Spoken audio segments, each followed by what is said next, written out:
भरत के मामा युधाजित अपने पिता की आज्ञा से भरत को लेने के लिए अयोध्या आए थे। जय अयोध्या में पहुंचकर उन्हें बारात का समाचार मिला, तब वे भी जनकपुर जा पहुंचे। जनकपुर से लौटने पर कुछ दिन बाद राजा दशरथ ने भरत और शत्रुघ्न को कैकेयी देश भेज दिया। नाना और मामा ने उन्हें बड़े लाड प्यार से रखा। भरत की इच्छा अपने नगर लौटने की होती तो उनके नाना अनुरोध कर उन्हें रोक लेते। इस तरह ननिहाल में रहते भरत और शत्रुघ्न को काफी दिन हो गए। अयोध्या में केवल राम लक्ष्मण रहे। अब राम राजकाज में पिता का हाथ बंटाने लगे। राम सदा दूसरों की भलाई की बात सोचते और सदाचार का पालन करते। जैसे वे नम्र और विद्वान थे, वैसे ही शूरवीर और पराक्रमी भी। छोटे बड़े सबसे वे प्रेम पूर्वक मिलते थे। क्रोध में भी किसी से दुर्वचन नहीं बोलते थे। प्रजा उनको बहुत चाहने लगी। राम के कामों से राजा दशरथ भी बड़े प्रसन्न थे। वे अब बूढ़े भी हो चले थे। उन्होंने निश्चय किया राम को युवराज बना दिया जाए।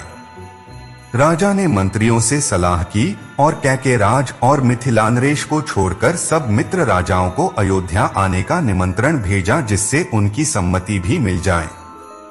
निश्चित समय पर सभा भवन में आमंत्रित राजागण आ गए। अयोध्यावासी भी उपस्थित हुए। राजा दशरथ ने सबके सामने राम को युवराज बनाने का प्रस्ताव रखा। सबने एक स्वर से राम की प्रशंसा की और उनके गुणों का वर्णन करते हुए प्रस्ताव का समर्थन किया। राजा ने सबको धन्यवाद करते हुए कहा कि मैं कल ही राम का अभिषेक करना चाहता हूँ।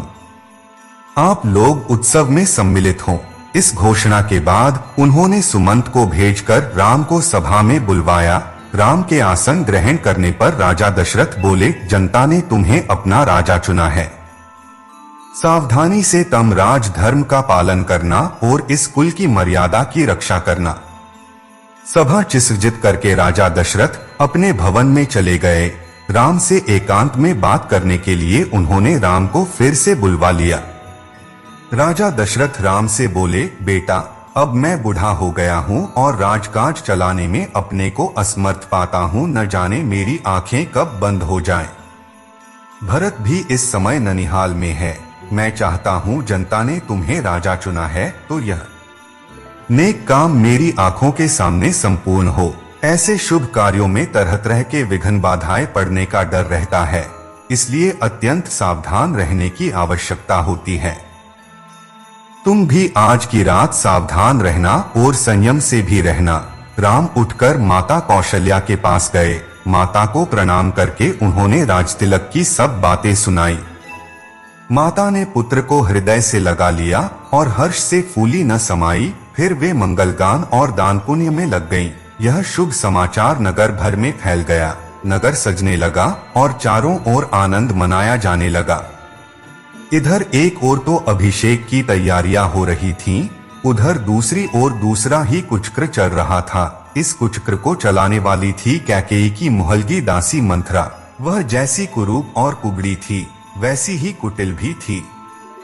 मंथरा को जैसे ही राम के अभिषेक का समाचार मिला, वह तत्काल कैकेयी के महल में पहुंची और बोली, अरे मेरी रानी, तू कैसी बेसमझ है। मौत तेरे सिर नाच रही है और तू सुख की नींद सो रही है।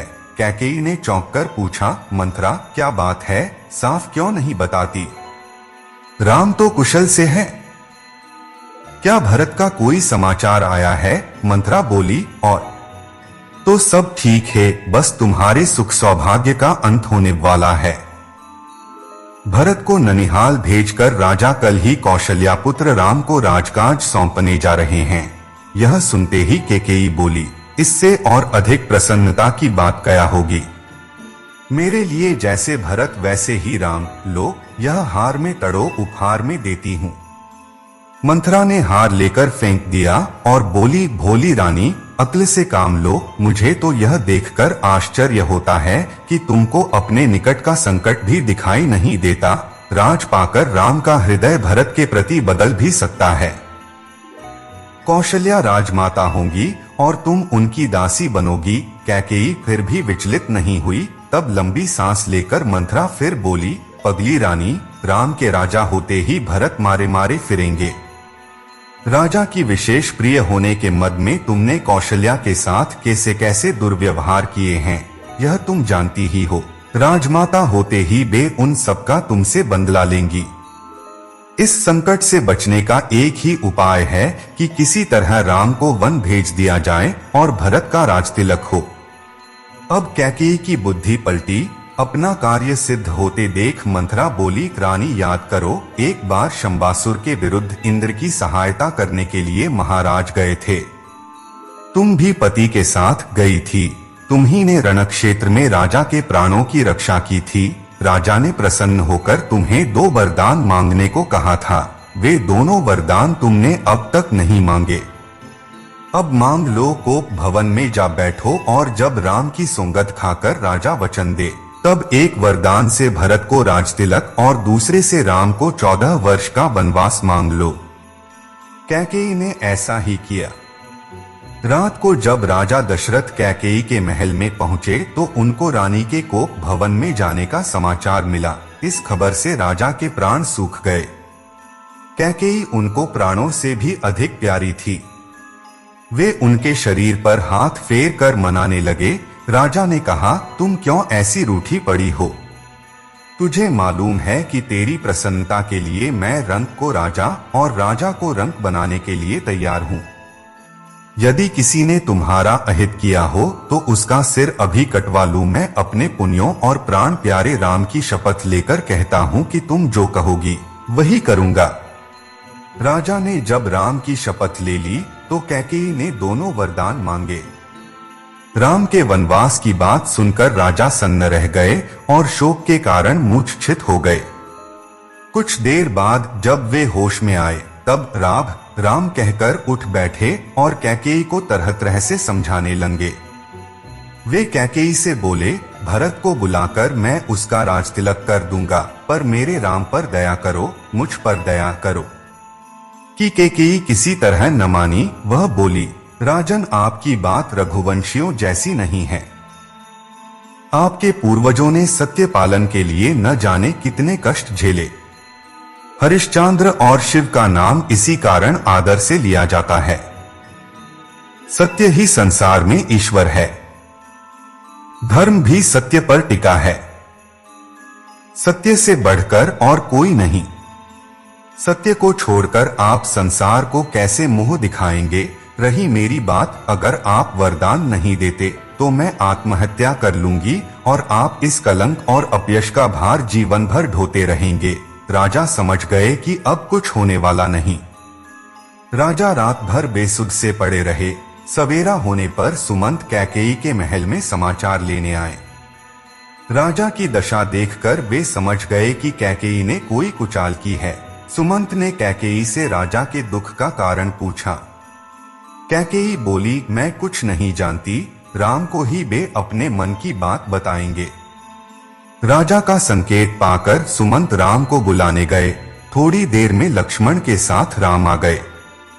राम को देखते ही दशरथ बेसुध हो गए और कुछ बोल न सके। तब कैकेयी ने राम को सब बातें बताईं, अपने वरदान की भी बताईं। पिता का रुख देखकर राम ने दृढ़ता से कहा, पिताजी की प्रतिज्ञा की रक्षा के लिए मैं अभी वन जाता हूं। भरत को बुलवाकर उनका राजतिलक कर दीजिए। मैं भाई भरत के लिए सब कुछ छोड़ता हूं। अब राम अपनी माता कौशल्या के पास गए और उनको कैकेयी के भवन की सब बातें बताईं।